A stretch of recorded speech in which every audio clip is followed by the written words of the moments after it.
Hey guys, it's me Angel and welcome back to my channel. So for today's video, it's going to be a tutorial again. And since kami na lang ata yung hindi gumag-graduate ng senior high school, I will show you yung magiging makeup ko because today is a Tuesday, it's June 5 and ang graduation namin June 7.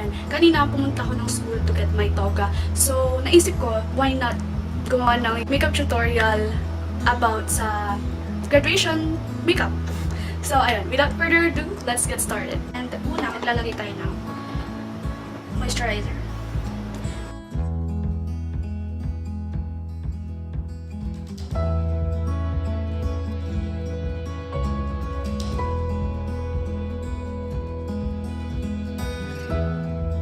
So, yung ating makeup look sa graduation, it's going to be natural and I want some peachy color for my eyes and yung blush. Para, kasi, syempre graduation, expect mo na expect mo na mainit ko sa venue. So, dapat yung makeup natin ngayon is like, natural. Syempre, foundation din tayo para naman presentable. Lagyan natin yung, ayun. Lalala. Lumilito din yung pores ko kasi ayun, gamit ako ng Eyes Clay Mask. Sobrang powerful niya pala. Sakit sa ano, mukha. Maramdaman yung ganun. Pagsikip ng mukha mo. Ayan. So next is foundation and gagamitin ko lang ulit itong Maybelline Fit Me foundation and ang shade ko dito is 128. 128 and ito naman yung palagi kong ginagamit sa mga vlog, mga mga beauty videos ko, mga makeup videos, makeup tutorial kasi ito lang yung foundation.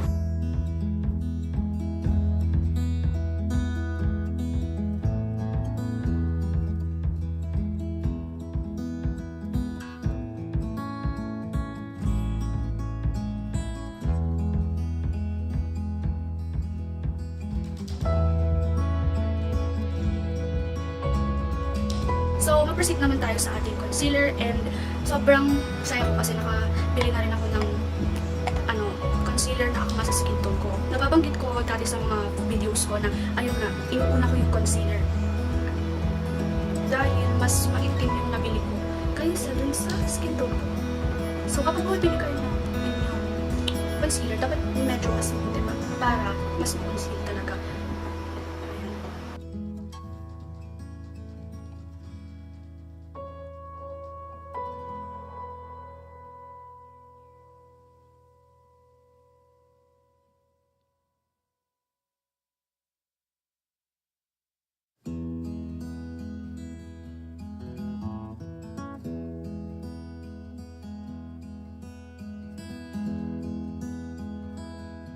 Ayan, na-blend ko na siya. And next, proceed naman tayo sa powder. Ang powder na gagamitin ko, as usual, Nichido.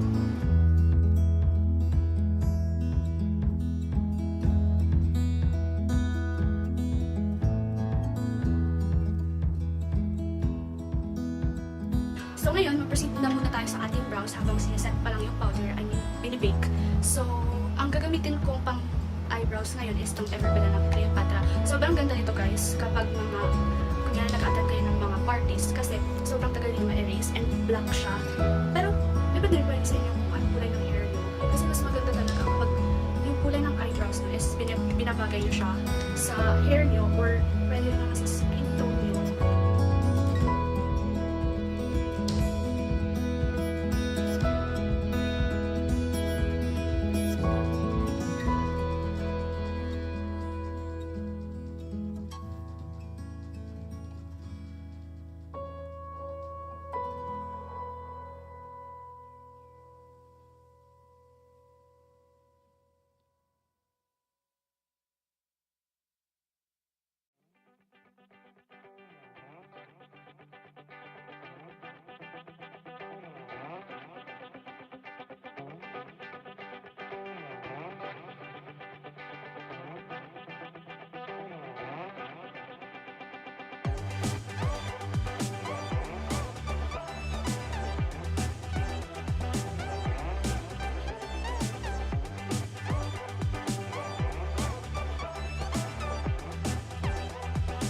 So now let's proceed to our eyeshadow since tapos na tayo sa ating eyebrows and nablend na natin yung powder. So I will be using 3 products for my eyeshadow and nasabi ko kanina I want some peachy look. So for our base eyeshadow, I will be using this blush from Nichido and this is the True Colors collection in the shade Color Rum.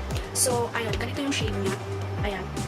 And then for our crease, ito maglalagay tayo ng medyo dark. Medyo dark lang naman siya dito. Hindi naman as in. So para lang may depth.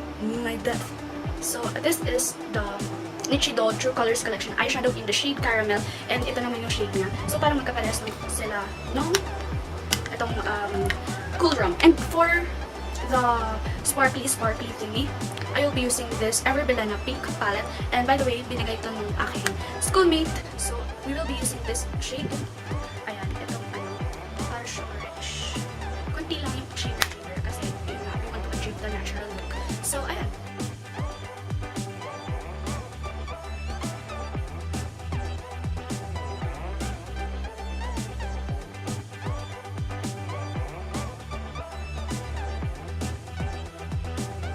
So, next naman is itong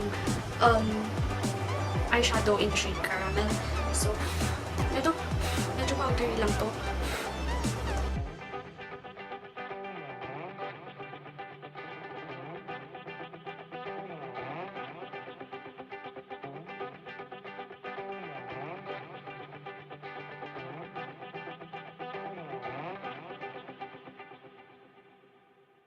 Now, maglalagay na tayo ng konting shimmer sa gitna ng ating eyelids. So, using this pink palette, as yung tinuro ko kanina. So, ayan.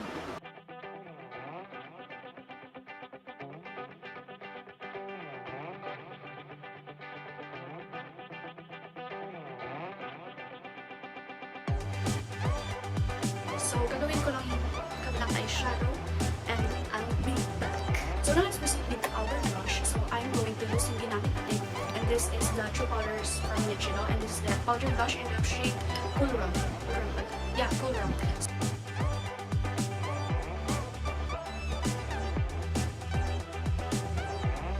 This is the Nars highlighter.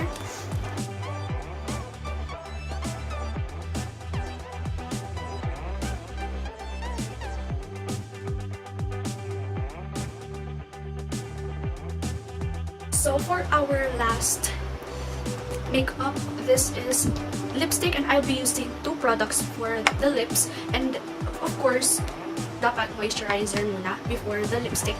And this is the Nivea Cherry Shine moisturizer.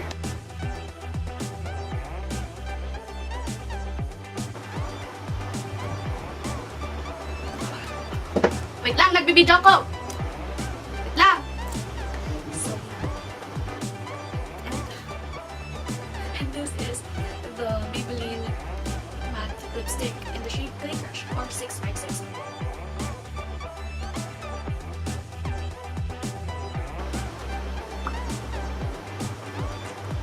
And ayan, isuot ko lang yung toga ko. Mas mainit na naman. Pero for the sake of this video, I will do it. So, I'll be back.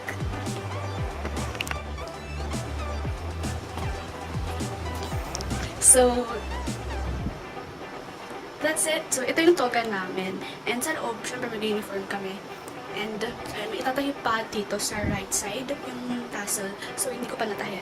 Kasi kakakuha ko lang mga kanina. So, this is the final look. This is the final look. And mainit na talaga siya. So, thank you guys for watching. Don't forget to subscribe to my channel down below and click the notification bell for latest updates. And give this video a thumbs up and comment down below yung mga suggestions nyo about sa pag-makeup ko kasi syempre I admit na hindi pa naman ako ganun kagaling and suggestions yung mga gusto nyo pang mapanood dito sa channel ko. So thank you guys for watching. See you on my next video. Bye!